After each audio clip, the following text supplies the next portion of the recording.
What's up guys, after a long time today you are joining it again MDS Aquascaping YouTube channel. You can see the beautiful environment at here, and also I have moved to the different unique ecosystem at Matugama area. Today I'm gonna show some aquatic plant species from Sri Lanka, and there are so many aquatic plant species from Sri Lanka, and the most of the plant are endemic to Sri Lanka. Okay, and also I'll try my best to show some endemic plant species. I think they are available at here, right? අද මම ඇවිල්ලා තියෙන්නේ Matugama area එකකට. සාමාන්‍යයෙන් ගොඩක් තෙත පරිසරයක් තමයි මෙහි තියෙන්නේ. ඇල පාරවල් එහෙම ගොඩක් ගලාගෙන යනවා. ඉතින් මම අද ඔයගලන්ට පෙන්නන්නම් මේ ප්‍රදේශයේ තියෙන aquatic plant species මොනවද කියලා මම බලාපොරොත්තු වෙනවා. endemic plants වර්ග ඔයගලන්ට පෙන්නන්න මම හිතනවා මෙහි තියෙවි කියලා. I'll try my best. Okay, let's move to the video. Right, අපි ඔන්න පටන් ගන්න හදන ඔයගලන්ට පේනවා මෙතන වෙලක් තියෙනවා. මේ වෙලට වතුර සපයන පොඩි ඇනිකට් එකකුත් මෙතන ඔයගලන්ට දාගන්න පුළුවන්. මේ ගියපාර දිගේ තමයි මම අද යන්න බලාපොරොත්තු වෙන්නේ. ගොඩක් aquatic plants වර්ග මෙතන තියෙනවා. ඉතින් නැත්තම් වහින්න හදන්නේ. අපිට ඉක්මනට වීඩියෝ එක ඉවර කරගන්න පුළුවන් වෙයි බලමු. Right, අපි මේ පැත්තෙන් එන ඉක්මනට පටන් ගමු. Here you can see the first aquatic plant. This is a kind of a Legionella species. ඔයාලන්ට මෙතන දකින්න පුළුවන් වෙන්නේ Legionella plant එකක්. ඉතින් ලංකාවේ ඇතුලේ අපි මේ plant වර්ගයට කියන්නේ කෙටල කියලා. ඔයගලන්ට පේනවා ඇති ගොඩක් සරුවට ලැබිලා තියෙනවා. මෙන්න මේ පැත්තේ එහෙම දියසිරාව තියෙන තැන්වල ගොඩක් සරුවට වැවෙනවා. ටිකක් ලොකු aquatic plant එකක්. මේක සාමාන්‍යයෙන් පොන්ඩ් වලට වගේ තමයි ගොඩක් හොඳ. පොන්ඩ් වල වගේ අපිට සාමාන්‍ය පෝච්චි එක වගේ ඉඳලා අපිට මේක ග්‍රෝ කරන්න පුළුවන්. ගොඩක් ලස්සනයි.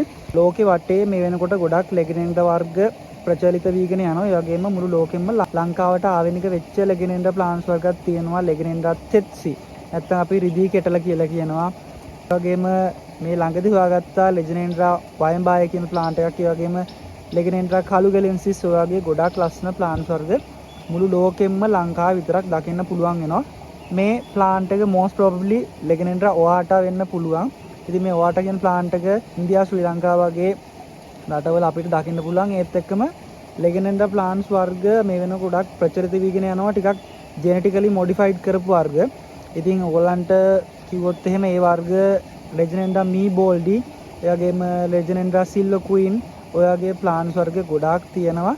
ඉතින් හොඳ මාකට් එකක් තියෙනවා Legionella වලට. ඉතින් මේ තමයි අපේ පළවෙනි plant එක. Right guys, here you can see our second aquatic plant species. This is Lindenia rotundifolia, kind of a semi aquatic plant species. Right, ඔයගලන්ට මෙතන දකින්න පුළුවන් ඉන්නේ අපේ second aquatic plant එක. මේ තියෙන්නේ Lindenia rotundifolia කියන plant එක. මේකත් ඇත්තටම ගොඩක් ලස්සන aquatic plant එකක්. මේක semi aquatic plant එකක්. ඒ කියන්නේ මේක අපිට ගොඩබිම සහ වතුර යට කියන කොටස් දෙකේම වවන්න පුළුවන් ගොඩක් ලස්සනට. ඔයගලන්ට මේක ටිකක් high tech condition එකේ කියන්නේ lights, CO2, හොඳ soil එකක්, හොඳ fertilizers දීලා වවනකොට මෙන්න මේ වගේ පට්ටම ලස්සන කොලේ සුදු පාට ඉරි දින ඩිසයින් එකක් එක්කම හොඳ grow එකක් බලා ගන්න පුළුවන්. ඉතින් මේ plant එකත් ගොඩක් වෙලාවට Asian countries වල wet zone එකේ තෙත් කලාපීය ප්‍රදේශවල කුඹුරු ආශ්‍රිතව වගේ අපිට දැක ගන්න පුළුවන් ගොඩක් ලස්සන plant එකක්. ඒත් එක්කම මේක immerse grow කරනකොට මෙන්න මේ වගේ ලස්සන පොඩක් සුද්දට හුරු දම් පාටත් එක්ක නිල් පාට වගේ මික්ස් වෙච්ච ෆ්ලවර් එකක් අපිට බලා ගන්න පුළුවන්. ඔයාලන්ට පේනවා ඇති ෆ්ලවර් එක ගොඩක් ලස්සනයි. ඉතින් මේ තියෙන්නේ අපේ second aquatic plant එක. Right guys, this is our third aquatic plant. This is Limnopila repens plants. This is also the semi aquatic plants.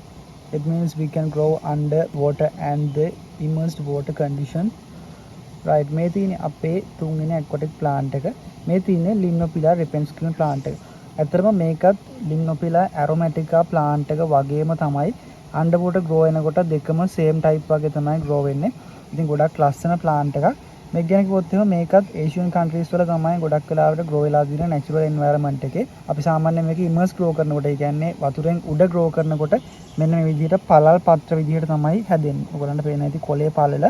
ඒ වගේම underwater grow වෙනකොට මෙන්න මේ විදිහට කොලේ ටිකක් පටු වෙලා දික් වෙලා හැදෙන මම ෆොටෝස් දෙකම දාලා තියෙනවා මෙන්න මේ විදිහට. ඉතින් ගොඩක් ලස්සන aquatic plant එකක්. වැඩි මාකට් එකේ අපිට දකින්න නැති ප්ලාන්ට් එකක් සාමාන්‍යයෙන් ගොඩක්ම අපිට දකින්න පුළුවන් ඉන්නේ ඩිමෙපිලා ඇරොමැටිකා කියන ප්ලාන්ට් එක තමයි. ඔය විදිහට තමයි ඔයගලන්ට රිපෙන්ස් එක දැක ගන්න පුළුවන් වෙන්නේ. right guys ඔයගලන්ට මෙතන දකින්න පුළුවන් වෙන්නේ අපේ 4th aquatic plant එක. ඉතින් මේ තියෙන්නේ Elicharis vivipara කියන plant එක. ඉතින් මේ ගොඩක් ලස්සන aquatic plant එක ඔයගලන්ට පේනවා ඇති. නිකන් කාපට් එකක් වගේ පැදුරක් වගේ grow වෙලා තියෙනවා. මේක ගොඩක් famous background plant එකක්. මේ ගොඩක් වෙලාවට East America වල වගේ තමයි native වෙලා තියෙන්නේ plants වර්ග එහෙම විවිධ පැති වලට අරන් එනකොට ඒ කියන්නේ ornamental aquascaping field එකේ plants වර්ග එහෙම අරගෙන එනකොට කවුරු හරි ඉතින් විවිධ පරිසර වලට මුදා හැරලා කොහොම හරි මේ වගේ පැති වලටත් ඇවිල්ලා තියෙනවා. ඒත් එක්කම තමයි මේ plant එක ගොඩක් හොඳ background plant එකක්. ඔයගලන්ට මම මේ single plant එකක් ගලවලා පෙන්නුවේ. නිකන් hair grass එකක් වගේ. හැබැයි hair grass එකට වඩා ගොඩක් ලොකුවට වර්ධනය වෙනවා. අපේ background එකේ ගොඩක් ලස්සනට මේක grow කරන්න පුළුවන්. මේක ඇත්තටම grow වෙන්නේ අපි immersed එහෙම grow කරනකොට ඒ කියන්නේ පොළොවෙන් මතු පිට grow කරනකොට මේක කොලේ කෙලවරින් තමයි අලුත් පැල හට ගැනීම සිද්ධ වෙන්නේ. ඔයගලන්ට මෙන්න මෙතන පේනවද දන්නේ මෙන්න මෙතන මුලක් එක්ක අලුත් කොලයක් ඔයගලන්ට දැක ගන්න පුළුවන්.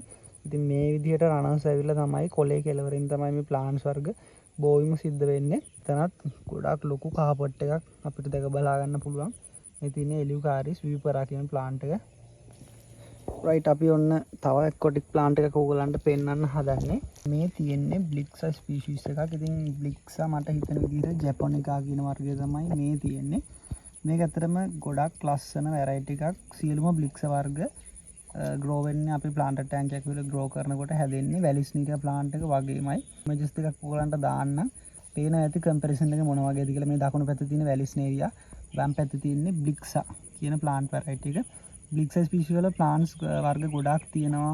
ගොඩක් වෙලාවට ඒවා highlight condition එකකදී ගොඩක් plants වර්ග ටිකක් reddish color එකක් ගන්නවා. සාමාන්‍යයෙන් fertilizer lights එහෙම දීලා grow වෙනකොට.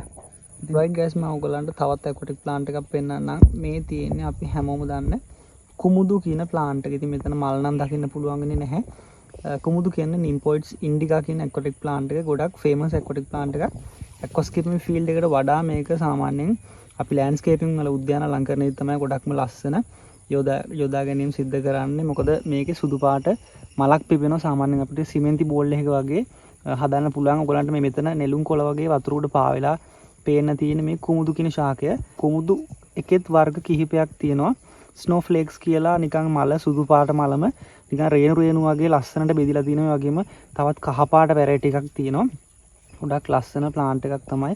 කොහොම හරි මේක අර උද්‍යාන අලංකරණයේදී එක එක මිනිස්සු කරන වැරදි නිසා විවිධ අය කරන වැරදි නිසා මේක ස්වභාවික පරිසරයටත් ඇවිල්ලා තියෙන්නේ. වෙල් වලත් මේ විදිහට බ්‍රෝ වෙලා තියෙනවා. මල් පිපෙන කාලේට එහෙම ගොඩක් ලස්සනයි. ඉතින් මේ තියෙන්නේ කුමුදු.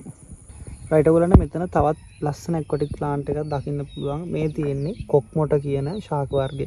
ඉතින් මේක Eriucalen species එකක්. හරියටම වර්ගය මොකක්ද කියලා නම් මම දන්නේ නැහැ. මොකද ගොඩක් වර්ග තියෙනවා කොක්මොට වර්ග ලංකාවේ. මේ ජලජ පරිසරය ආශ්‍රිතව කොක්මොටත් අපිට දැක ගන්න පුළුවන්. කොක්මොට වර්ග කියන්නේ high tech condition එකේ දැවෙන කොක්මොට වර්ගත් ගොඩක් තියෙනවා world wide. ඉතින් ඒවා සාමාන්‍යයෙන් හොඳ CO2 fertilizers දීලා හදනකොට අපිට හොඳ condition එකක් යටතේ වවා ගන්න පුළුවන්. ඔයගලන්ට මේ දාන images වලින් දැක ගන්න පුළුවන් තවත් Eriucalen family එකේ plants වර්ග ගොඩක් ලස්සන plants වර්ග තියෙනවා. high tech condition දීලා හදන්න ඕන ඒවා. ඉතින් ඔයගලන්ට මෙතන දකින්න පුළුවන් වෙන්නේ කොක්මොට කියන ශාකය.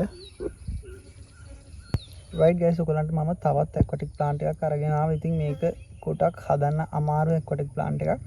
මේ තියෙන්නේ ගොඩක් ජනප්‍රිය නිල් මොනරැස්ස කියන aquatic plant එක. මේ වර්ගේ නම් ගොඩක් වෙලාවට Utricularia graminifolia වෙන්න ඕන. වතුර යට තියෙන ඔයගලන්ට පේනවද දන්නේ නැහැ. මෙතන මේ කොළ පාට වගේ පේන තියෙන්නේ එන්නේ plant එක. try එකක් දෙන්නම් පොඩි පැලයක් දෙකක් ගලව ගන්න. මේක ඇත්තටම high tech plant එකක්. අපි හොඳ conditions දීලා හදනකොට මේක ඇත්තටම මාර ලස්සන කාපට් එකක් වගේ හදන්න පුළුවන්. මාර අමාරුයි හදා ගන්න underwater. ඔයගලන්ට මේ images වලින් දැක ගන්න පුළුවන් කොච්චර ලස්සනට මේක grow වෙනවද කියලා underwater හොඳ condition එකක් දුන්නොත්. ඉතින් නිල්මොන රැස් වර්ග ලෝකේ ගොඩාක් වර්ග තියෙනවා. ලංකාවේත් ආවේනික වර්ග කිහිපයක් තියෙනවා. ඔයගලන්ට මෙතන දකින්න පුළුවන් ඉන්නේ Utricularia කියන plant වර්ගේ නැත්නම් නිල්මොන රැස් කියලා කියන්නේ. රයිට් ගයිස් ඉතින් මම ඔය විදිහට තමයි ඔයගලන්ට වීඩියෝ එක අරගෙන ආවේ. තව ගොඩක් ප්ලාන්ස් වර්ග තියෙනවා ඔයගලන්ට පෙන්වන්න. නමුත් ටයිම් එකක් නැහැ. මේ දවස්වල මෙහෙට සෑහෙන වහිනවා. ඒ නිසා මේ නිවාඩු දවසුත් නැහැ හැමදාම. වයින් නිසා ඉක්මනට වීඩියෝස් ඉවර කරගන්න ඕනේ. ඔයගලන්ට මම ඉක්මනට වීඩියෝ එකක් අරගෙන එන්නම්. ඒ කියන්නේ අපි එන්වයරන්මන්ට් එකේ තියෙන ඇක්වැටික් ප්ලාන්ට්ස් වර්ග හන්ට් කරලා පරිසරයට හානියක් වෙන්නේ නැති වෙන මේ ප්ලාන්ට්ස් වර්ග හාර්වෙස්ට් කරලා ටැංක් එකක් හදාගන්නේ කොහොමද කියලා. ඉතින් ඔය විදිහට තමයි වීඩියෝ එක අරගෙන ආවේ. අලුත් වීඩියෝ එකකින් හම්බ වෙන බලාපොරොත්තු වෙන අදට සමු ගන්නවා. එහෙනම් හැමෝටම ජය වේවා. තෙරුවන් සරණයි.